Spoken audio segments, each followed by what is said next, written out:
The Philistines were one people. The Philistines were brave. They were strong people. They were thick and tall people. So they boasted in their physical capability.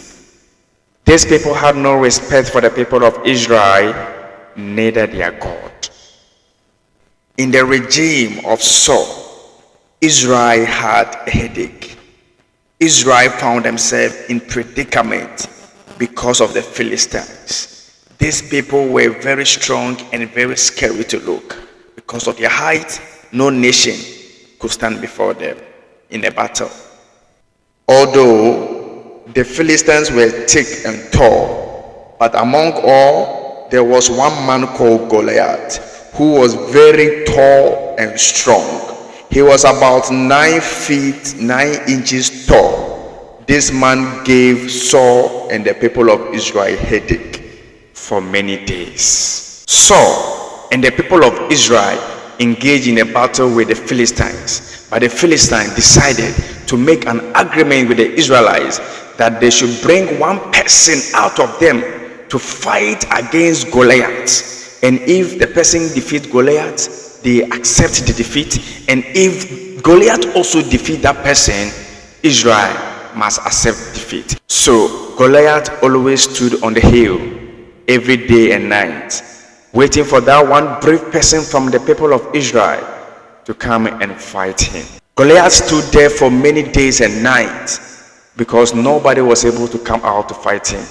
The moment he comes out to stand there, all the people of Israel flee for their lives. And this made Goliath more arrogant.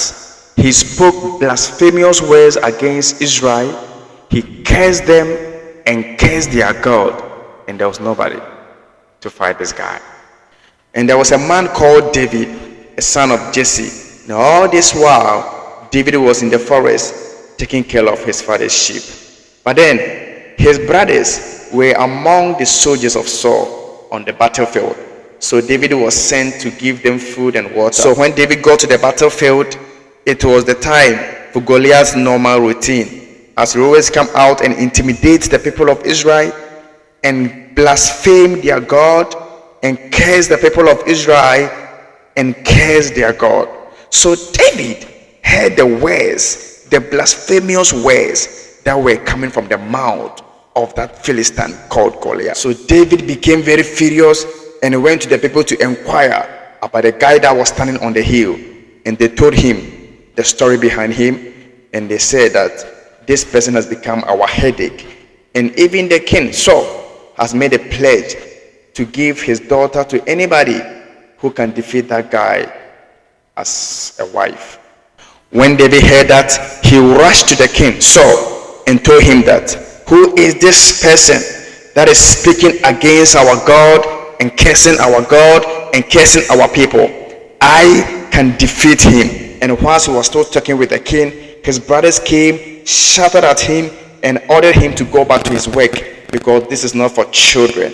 But David didn't take that word from his brothers. He kept insisting, telling the king Saul that I know how many times I've been killing lions and bear in the forest whenever they want to attack my father's sheep. So David insisted that he has been killing lions and bear, and who is this person that he cannot kill? So King Saul was impressed, even though he didn't believe, because David looked so young and looked like a child in the sight of Goliath. So Saul handed over his armor to David and told him, God be with you.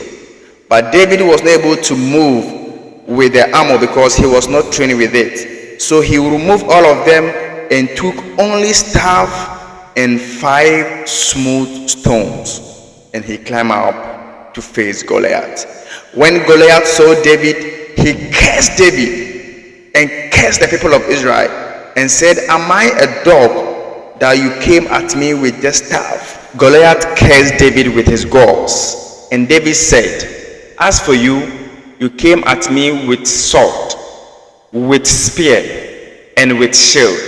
But as for me, I come at you in the name of the Lord of hosts, the God of armies of Israel, the one whom you have defied. Today will be the day the Lord will deliver you into my hands. I will cut off your head and give your carcass to the fowls of the air. And all the people in this land will know that there's a God in Israel. After David said this, he ran and faced Goliath, removed his staff, and slung stone, and smote the forehead of Goliath. And the stone sank inside the forehead of Goliath, and he fell down, and he couldn't do anything. David rushed there, cut off his head, and all the Philistines became afraid, and they fled for their lives. All the people of Israel were astonished about how brave was David. But all this confirmed whatever he told them about how he was able to kill lions and bears in the forest whenever they attacked their sheep. And then I said, I have done the video about that. If you don't watch it, go and watch. You're going to see how into details David was able to kill these lions and bears that wanted to attack. So there was great joy among the people of Israel. They sang song for David, and that was the breakthrough of David. Please don't forget to subscribe to my channel, because there are other videos I'm going to do for you to watch. Goodbye.